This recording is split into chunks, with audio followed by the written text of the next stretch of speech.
ہاں ٹھیک ہے. یہ ملک اب اتنا قریب آ گیا ہے ایک ایسے ڈیزاسٹر سے جو جس کا ہم لوگوں نے ٹریلر شاید اپنے ماضی میں دیکھا ہو، لیکن ایک دفعہ اس قسم کی چیز جب ٹوٹ کے آ جائے گی ہمارے اوپر، تو اس کے بعد نکلنا اس میں سے ہمارے لیے، اللہ نہ کرے، لیکن نکلنا پھر مجھے تو نہیں سمجھ آتی کہ کیسے نکل پائیں گے اور کیا ہوگا. ٹھیک ہے.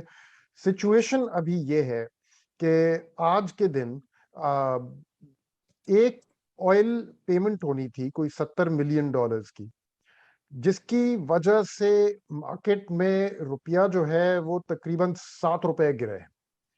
آپ کی مارکیٹ جو ہے فورن ایکسچینج مارکیٹ، اس میں سچویشن اب اتنی ٹائٹ ہو گئی ہے، اور ٹائٹ بھی آئی تھنک کہنا ابھی ایک انڈر اسٹیٹمنٹ ہے. اب لٹرلی بینکس جو ہیں وہ بورو کر کے آپ کی daily oil and medicine imports and essential food items کے جو بھی امپورٹس ہیں ان کو پوری کرنے کی کوشش کر رہے ہیں، اور فورسبلی روکا جا رہا ہے whole series of other import categories and other import payments, جن کا بیک لاگ جو ہے وہ بلینز آف ڈالرز میں آلریڈی چلا گیا ہے.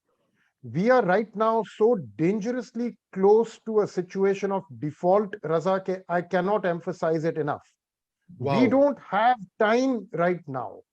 ابھی یہ موقع نہیں ہے کہ ہم سر پکڑ کے بیٹھ جائیں کہ پچھلے 70 سالوں سے ہم کیا کرتے آ رہے ہیں. ہمارے ملک میں لٹرلی آگ لگنی شروع ہو چکی ہے. او گاڈ. اب یہ آگے کی بات نہیں ہے. میں پہلے آپ کے شو میں آیا تھا نا، میں نے کہا تھا ہم لوگ اس ڈائریکشن میں جا رہے ہیں، پھر میں نے کہا تھا خطرہ ہو گیا. آج میں آپ کو بتا رہا ہوں کہ یہ شروعات ہو چکی ہے اس کی. جو آج ہوا ہے مارکیٹ میں اور جو منڈے کے دن ہوا ہے، اب گنجائش نہیں رہی کہ گفتگو میں ہم لوگ بزی رہیں. اب ایک چیز سمجھنا بہت ضروری ہے کہ اگر اس سچویشن کو ایک ایمرجنسی سمجھ کے فوری طور پہ اریسٹ نہ کیا گیا تو I wonder how many people watching your program right now realize اس کی ramifications کیا ہیں. مجھے پتا ہے ڈاکٹر اقدس کو تو اچھی طرح پتا ہے ان کی رام ہے، کیونکہ ہم دونوں نے مل کے ٹویٹر اسپیس بھی کی ہوئی ہے اور بھی ہماری ایکسچینجز رہے ہیں. میں آپ کو بتا دوں your power sector will shut down not for ابھی تو لوگ کمپلین کر رہے ہیں کہ یار میرے گھر میں 6 گھنٹے بجلی نہیں آ رہی. بھیا جب آپ کے گھر میں 3 ہفتے بجلی نہیں آئے گی اس کے بعد مجھے بتائیں، کیونکہ وہ سچویشن آ چکی ہے اب. Number 2، pharmaceutical companies are already warning of impending medicine shortages، کیونکہ میڈیکل را مٹیریلز امپورٹ کرنے کی جو ایل سیز ہیں اور جو پیمنٹس ہیں ان کے پیسے ختم ہو چکے ہیں. All this has already happened at the moment that I am speaking.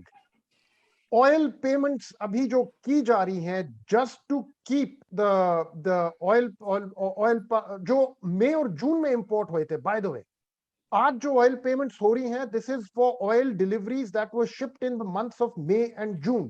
ان کی جو آج پیمنٹس کی جا رہی ہیں 70 ملین $50 ملین کی، وہ اب اتنی پینفل ہو گئی ہیں کہ پوری مارکیٹ جو ہے اس میں والیٹیلیٹی انجیکٹ ہو جاتی ہے ایک پیمنٹ جب ہوتی ہے. آج جو $7 گری ہے یہ ایک $70 ملین کی پیمنٹ تھی جس کی وجہ سے یہ کریٹ ہوا ہے سارا.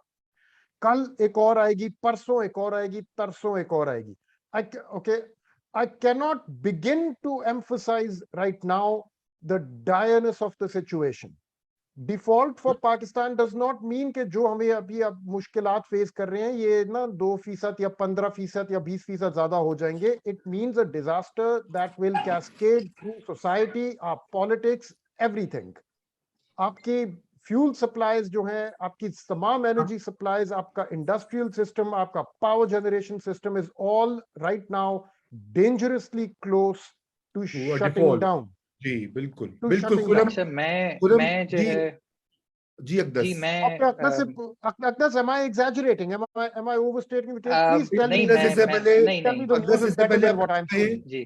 اس سے بہت سیریس گمبھیر بات کی ہے، لیکن مجھے ایک لطیفہ یاد آ گیا ہے کہ ایک بار ایک مولوی صاحب خطبہ دے رہے تھے. انہوں نے کہا کہ بھئی مرنے کے بعد جو ہے نا قبر میں آئیں گے فرشتے، پھر دوزخ ہوگا، حساب کتاب ہوگا. تو وہاں پہ میرے جیسا ایک بندہ بیٹھا تھا، اس نے کہا تھا مولوی صاحب تہاڈے دین چ کوئی خیر دی خبر بھی ہے؟ تو خرم نے تو جو نقشہ کھینچا ہے وہ اس سے تو تباہی. ہاں وہ economics so they don't call it a dismal science for nothing, you know, I mean اس کو dismal science اسی لیے کہتے ہیں. اچھا میرا خرم صاحب یہ خیال ہے کہ as long as جو ہمارے پالیسی میکرز ہیں اگر وہ فسکل ڈسپلن رکھیں اور وہ اپنے فسکل ڈسپلن کو نہ چھیڑیں, تو اگر انٹرنیشنل آئل پرائس $100 $105 کے نزدیک رہتی ہے تو مجھے کوئی ایسا ڈیفالٹ کا خطرہ نظر نہیں آ رہا ابھی.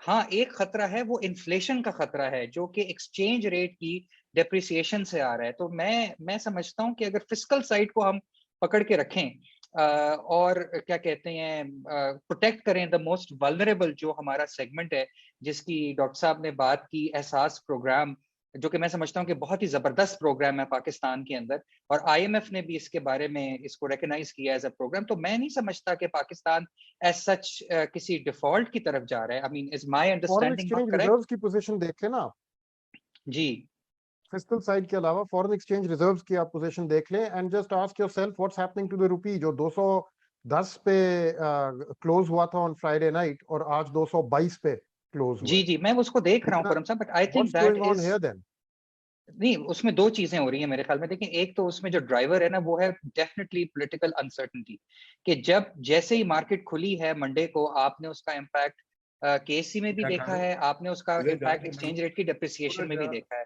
اور دوسری چیز جو ہو رہی ہے دنیا میں that is the interest rate that is being jagged up by the federal reserve. اور آپ کو ابھی پتا ہے کہ پوری دنیا کی currencies including euro, including Turkey, including Indian rupee, وہ اپنے سب سے کم ترین سٹیج کے اوپر اس وقت آئی ہوئی ہیں. تو میں یہ سمجھتا ہوں کہ فسکل سائٹ کو اگر پکڑ کے رکھیں اور آئل کی ریشننگ کی طرف اگر پاکستان جائے تو میرا خیال میں ہمیں ایز سچ کوئی ڈیفالٹ کا رسک مجھے نظر نہیں آتا, گیون کہ آئل پرائس $105 سے زیادہ انکریز نہ کرے.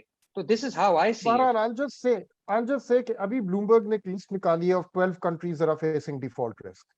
ان میں سے پاکستان بھی ان میں شامل ہے. میں انٹرجیکٹ کرنا چاہتا ہوں کیونکہ میں ندیم کی طرف بھی جانا چاہتا ہوں, وہ ہاتھ پہلے کھڑا کرے تھے, لیکن اس سے پہلے ایک چیز میں کہہ سکتا ہوں رضا, ایک جلدی سے ایک چیز کہہ سکتا ہوں.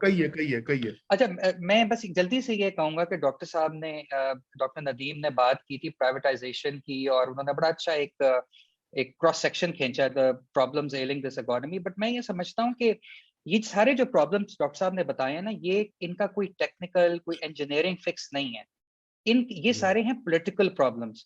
اور ہم اکانومی میں اور ہماری انیفیشنسیز, ایون جو اسٹیٹ کی یہ بات کر رہے ہیں بالکل ٹھیک کہہ رہے ہیں, زیادہ لوگ ہائر ہوئے ہوئے ہیں, گھوسٹ ٹیچرز ہیں, گھوسٹ امپلائیز ہیں, یہ سارے پرابلمس اس لیے ایگزسٹ کرتے ہیں کیونکہ ہم اپنی پالیٹکس کو اسٹریم لائن نہیں کر سکے.